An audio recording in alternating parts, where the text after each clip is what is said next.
प्रणाम, मैं किशोर लाल यादव सबको नमस्कार। मैं आपकी मेकश्री बोल रही हूँ। और हम दोनों की फिल्म यानी अपनी भोजपुरी भाषा की फिल्म बोल राधा बोल, जो कि आज शाम 6 बजे भोजपुरी के नंबर 1 चैनल फिल्मची पे रिलीज हो रहा है, तो आप अपने घर में टीवी पे देख सकते हैं। So don't miss it.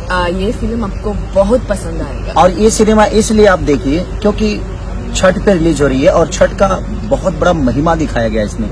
और मुझे लगता है कि छठ माँ का त्योहार कितना हम लोगों के लिए जरूरी है और छठ का महानता क्या होता है, कि छठ की महिमा क्या होती है, छठ का जो ऑरा होता है जो हमारे भोजपुरी समाज के लिए एक अलग लेवल का। इस बोल राधा बोल जो कि हमारे पराग पाटिल डायरेक्टर हैं, उसके हमारे विजय यादव जी उसके प्रोड्यूसर हैं, और फिल्मची के माने भोजपुरी के नंबर 1 चैनल फिल्मची पे इससे पहले जो भी फिल्म रिलीज हुई है मैंने गर्दा उड़ाया है फिल्मची पे। और आप लोग प्यार भी देते हैं फिल्मची को, और मेघाश्री का इसलिए अभी संघर्ष 2 जैसी मूवी को आप लोगों ने इतना प्यार आशीर्वाद दिया, और इसीलिए हम कोशिश करते हैं कि बेहतर सिनेमाओं का हिस्सा बने।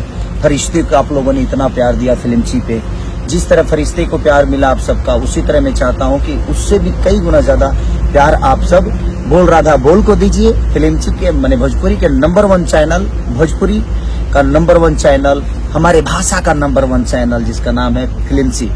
तो आज शाम को 6 PM, हाँ 6 बजे शाम को, PM एम ना दिख हमारा बुझाला शाम के 6 बजे रउआ सबके घर में रिमोट से जैसे खोलब ना उसे खेसरिया और मेघाश्री लोग तो रउआ सब जैसे उसमें हमारा सिनेमा बहुत बड़ा हिट हुआ था आपके थिएटर में भी, और लोगों ने जो भी लोग नहीं देखे हैं रिलीज के टाइम में अभी जाकर देखिए पूरे परिवार के साथ, क्योंकि उसमें ये बकरी बनती है और मैं छठ करता हूँ, तब माँ का महिमा कहीं ना कहीं इन पे होता है और फिर से संपूर्ण औरत हो जाती है। तो छठ का महिमा बहुत बड़ा महिमा है। सूर्य देव का जैसे इनको आशीर्वाद मिलता है, बकरी से औरत फिर से बनती है। तो आप लोगों को छठ क्यों जरूरी है हमारे लिए, छठ का महिमा कितना बड़ा है, अगर ये जानना है तो आप प्लीज बोल राधा बोल मूवी को देखिए। और आज शाम 6 बजे आप सबके टीवी चैनल पे आएगा। और कौन से चैनल? भोजपुरी के नंबर 1 चैनल फिल्मची पे। तो अपना प्यार और आशीर्वाद